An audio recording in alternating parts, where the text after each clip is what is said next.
This is a young, promising, beautiful lady who sold her destiny for wealth. Once upon a time, there was this young girl called Yaa Tiwa who grew up in a village.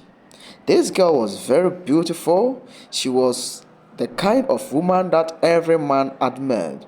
One day, she was looking at herself on a mirror and she told herself that she would never get married to a poor man. She decided to keep her promise. There were all kinds of men who proposed to this lady. Different types of men came to this lady proposing, but she rejected all of them. One day, in a surprise, she saw so many cars driving to the village. She was surprised. Then there was a young man who stepped down from the car called Daasebre. Daasebre was very rich, young gentleman and handsome.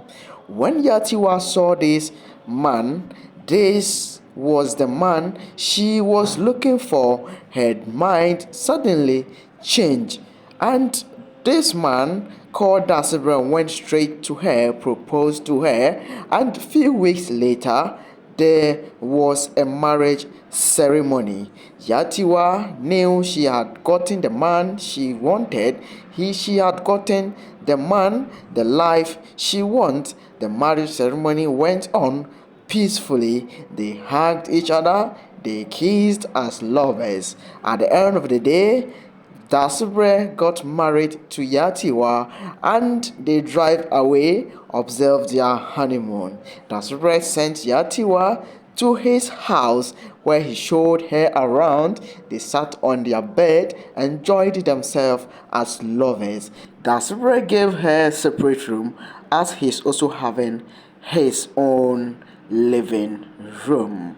He only goes to her when he want to have affair with his wife. It go to a time that Yaa Tiwa realized that she is becoming alone, and she also realized that she had never washed his man clothes, especially his singlet. Yaa Tiwa confronted him and he said, "Oh, I don't just want to stress you." Yaa Tiwa became suspicious, so one night she decided to sneak and enter the room where Daasebre sleeps. But surprisingly, she saw something strange. There was a bulldog licking at the back of Daasebre. Yaa Tiwa was surprised and shouted, "Hey, what is that? What is going on? Are you a ritualist?" And Daasebre replied, "Yes, I am. That is what I do for a living." Yaa Tiwa started crying whilst Daasebre tried to explain the whole situation to her. Daasebre explained to her that he loved her so much, that is why he didn't want her to see what he is living and the situation. Weeks later, Yaa Tiwa was afraid of her life. She sat down quietly and planned on how to execute a plan. One day, when her husband Daasebre went out, she decided to pack all her clothes, everything, and leave the house because this is not the life she wanted, although she wanted a rich man. Whilst on her way, a car knocked her down, and the next thing was on a hospital bed. She was facing breathing issues whilst oxygen was on her. Yaa Tiwa struggled and finally said, "Do not marry someone without knowing the work that they do." Yaa Tiwa could not survive as she gave up. They carried Yaa Tiwa away.